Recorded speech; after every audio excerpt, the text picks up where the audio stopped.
How are you today? I hope you're well. We've all entitled to a little enjoyment and leisurely time right now. We've all been through so much. So I want to talk to you today about something that happens to all of us occasionally, and that's about anger management. Uh, Now, you may have someone in your family who gets pretty moody or acts up at times. Could be a teenager, could be a spouse, could be a relative that's living with you. In any case, let's talk about that moodiness. Let's talk about anger management and the origins of this anger that erupts on people, even when they don't want it to. Okay, learning to control it is a conscious effort. So the person who is always angry needs to kind of pay attention to this. If they can't, the next best thing is for you as the partner or caregiver to understand a little bit more about the problem. And once you do, you definitely will take a different perspective on it and maybe handle it a little bit differently. Okay. All right. So let's start out with the different causes of anger in itself. One is, of course, genetic, and that means it's a genetic issue that has run in the family. It's the way their nervous systems work, and you inherited the same nervous system. So what does that mean? That means, yes, you're going to try to act like the parent, or possibly not necessarily voluntarily, but you're definitely going to express things the way a family member did if you inherited that gene. But other ways of looking at it is people refer to it as predisposition. So you might have a predisposition to getting angry. You have a very low frustration tolerance. You see this a lot with children with attention deficit disorder. So when you have ADHD or ADD, whichever you may have in your family, it tends to run across the family, different individuals. So we would probably say that's a predisposition because mom or dad had the exact same issues in school, okay? But as we grow up, we grow out of it a little bit, but sometimes it stays with us, even as an adult. So we become the hyperactive adult, the high energy adult, and we definitely work on hyperactive modes compared to other people around us, our peers, etc.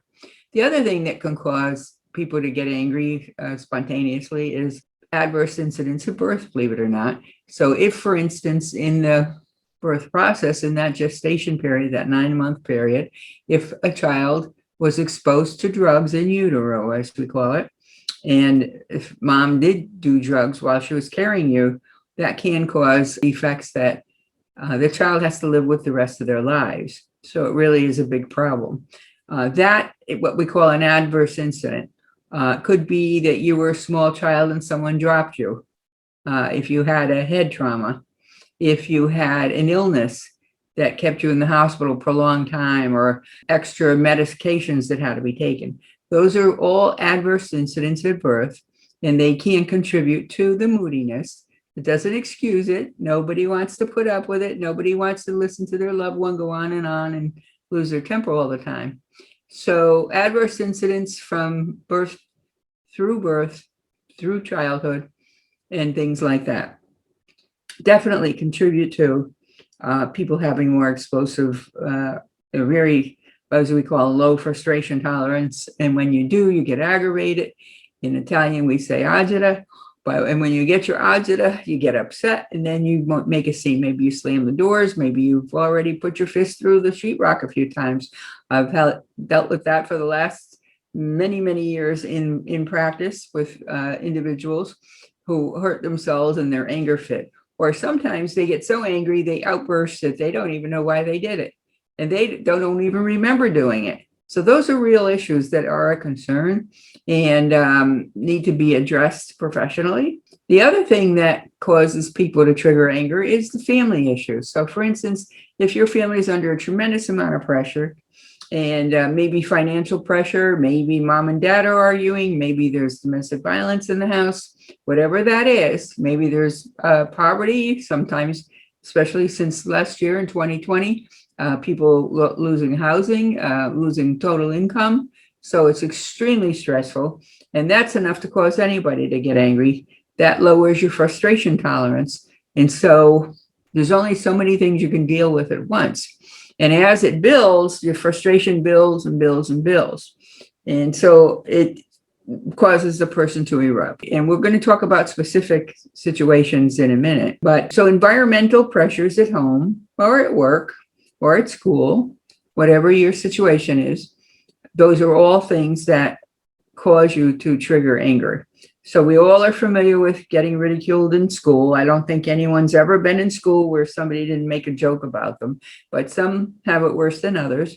And kids do pick on them and they become the victim of that particular school. And that is frustrating for anybody. And that's where anger erupts. The other thing, of course, is mistreatment in the home, mistreatment in your own circle of friends, mistreatment by your parents. That's hurtful. Those are scars that stay with us. So it's when somebody disrespects you, and you may not call it disrespect when you're a child, you don't use that terminology, but you know that you're hurt and you might go in your room and cry, or you might act out and fight or punch or kick or have a tantrum. Those are all possibilities. So that's part of anger. The other thing people don't realize physiologically, if you're extra hungry, your blood sugar drops. And when your blood sugar drops, you get really grouchy. Okay, we all know that. We see it if we're all out on a family trip and somebody all of a sudden gets really hungry. All of a sudden, they can't tolerate everybody else in the family. It's like, shut up, go. No, I don't want to stop. I want to eat. No, I don't want to eat. So you have all this bickering back and forth. But hunger has a lot to do with it. So when that blood sugar drops, you should be aware that, yes, the extra attitude's going to come out. Some people actually have impairment to their neurological system where, in fact, the nerve synaptics don't charge out like the rest of us. So, yes, they can get impulsive immediately. ADHD and ADD are part of the problem because we often have impulsivity with ADHD. But if you went through that in school in your earlier days, then that's a whole nother kind of a handling of it. It's a whole nother way to treat ADHD. And certainly by the time you get older, again, we hope you mature out of it and maybe learn how to handle it better. The other thing is mental health, where somebody is actually overly defensive. In other words, you anticipate that your mom or your dad or your friends are going to insult you. And so in anticipation of that, you already are defensive. And so you become what we call hyper alert to any negative comment. So if somebody just says, oh, your shoelace is untied, that's enough to make you get upset and lose your anger. Now, we all know that by the time we are in our 20s, we should have this under control, but we don't necessarily. So let's take that example of the emotionally kind of paranoid where you're anticipating everybody's going to insult you. We're all self-conscious at 12, 13, 14 through junior high. And we gain a little bit of confidence as we start to mature in the teen years. But if you're already anticipating somebody's going to make a nasty remark at you, you're already defensive. You're already posing for a fight with somebody, okay? Because you say, if he says that to me one more time, I'm going to punch him out. And so that's where you lose your anger. So you want to be careful with that, handling that. We're going to do a whole series on anger because you can't cover it in one session. There's so much to do with anger. But this heightened defensiveness, you become overly defensive. And the minute somebody says the slightest joke to you, like, oh, yeah, you said that yesterday, and now you're already embarrassed and upset because somebody said that, which is absolutely kind of minor, but in your mind, it's the end of the world. And you're entitled to your feelings, but at the same time, you need to take a look at if your feelings are a little bit miscued over time. So people who are overly critical to you may be a problem, but at the same time, you are also a problem if you are overly critical of yourself. And so you have to be really careful about that. How do you perceive yourself? How do you think you are? How much do you perceive you liked by others? Do you have a really low self-esteem? And I'm assuming you know what self-esteem is. Self-esteem is what you think about yourself. Do you think you're pretty competent? Do you think you're pretty loved? Do you think you're pretty happy or pretty skilled? Everybody has some gifts. Everybody does. But if you are a negative thinker and you have absolute critical self-analysis, you're already going to be heightened and oversensitive to when somebody does say something to you. So look at all these different reasons why people get so angry, okay? So we all talk about anger management, anger management, anger management, but anger management is very different for all of these different problems. Neurological issues, physiological issues, they need to be addressed by a medical doctor. And if that's the case, then that needs to be done. Sometimes medication is needed. Not everybody is in agreement to take medication. So that's a personal choice. But those are the options of treatment. So in family issues, it's really complex because in family issues, it's not so easy to get them resolved, especially if you're the child in that family or the so-called victimized person in that family. So very often, if we respond differently to the way people treat us, we can resolve and we can dissolve some of that negativity. So rather than have the item escalate, so if somebody's coming at you, whether you're at work, home, or in school, whatever your case may be, if somebody comes at you with a negative attitude and you are here on one hand and make a joke of it and say, yeah, that's right, okay, and you walk away, that's one way to handle it. The other way to handle it is somebody makes a joke at you and you want to take a pot shot at them. And so you're both locking heads. That becomes a problem. And that's where trouble comes into play. Now, those of you who are familiar with me know that I am a forensic psychologist. So I do go into the jails. I do deal with a lot of people who have been arrested. And while you may have your bias about what it means to be arrested, of course, we don't want it. That's not something we value. But at the same time, very nice people have had very bad things happen to them.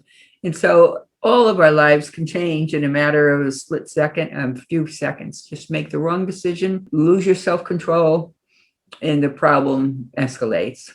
In this day and age, any kind of domestic violence, for instance, is not tolerated, and it will be punishable. And so the more you can control that acting out, when you act out, you're releasing your frustration.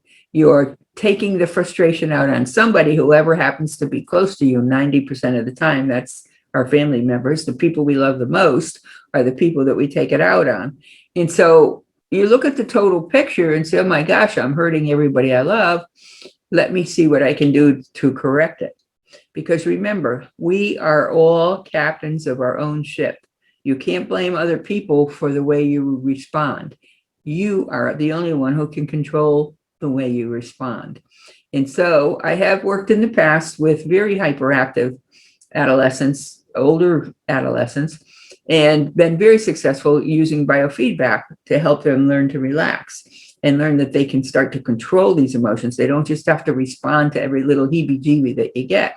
And I can say that from my own experience as well, because I am also an adult ADHD person. And when I was younger, and I don't have the same energy now, but when I was younger, I would run around the block before I could take care of responsibilities because I needed to vent off all that excess energy. So if persons don't have that opportunity, like for instance, we didn't have that opportunity through last year, through the COVID experience, and hopefully it's not coming back, but we don't know. So all these circumstances are playing on us, okay? Do you understand how much harder it is for a person who has an internal problem going on physiologically?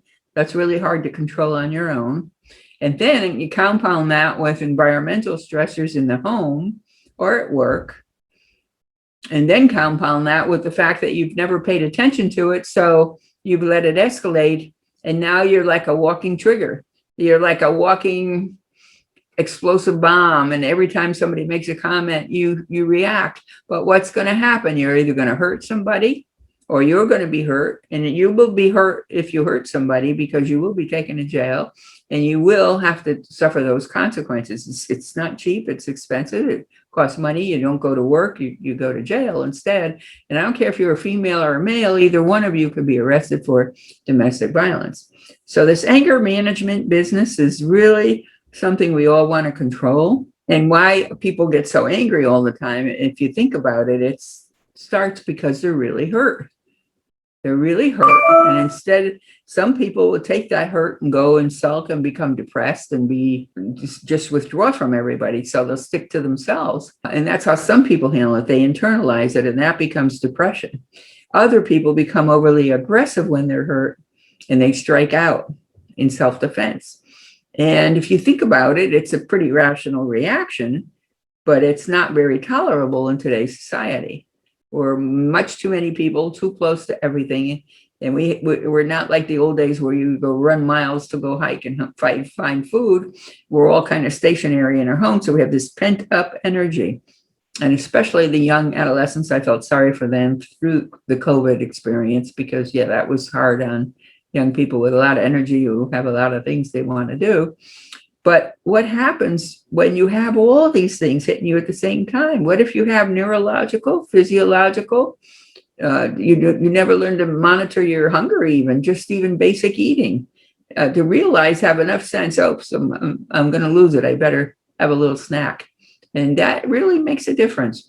So believe it or not, I'm telling you this because I want you to pay attention. I'm going to start a whole series on anger management.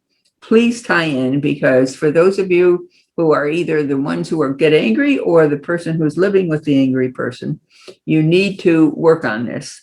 Anger in the workplace is a whole nother kind of an issue, because in the workplace, we usually try to put our best foot forward. But if somebody's been gnawing at us and we feel slighted or we feel disrespected, we're more likely to act out and have issues with that as well. So I'm going to try to sum it up in a lot of short videos. We're going to address every different part of this. And we're going to talk about the treatment programs, which will be in another video. So please stay posted. Subscribe to my channel below. And if you enjoy this, please give me a thumbs up if you like this talk. I haven't even touched on the influence of drugs and anger. So that's a whole nother big program on itself.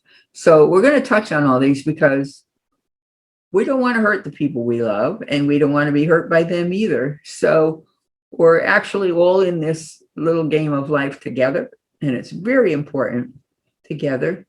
And it's very important that we monitor ourselves. And if you remember that movie, The Dead Poet Society, said, Carpe Diem, seize the day.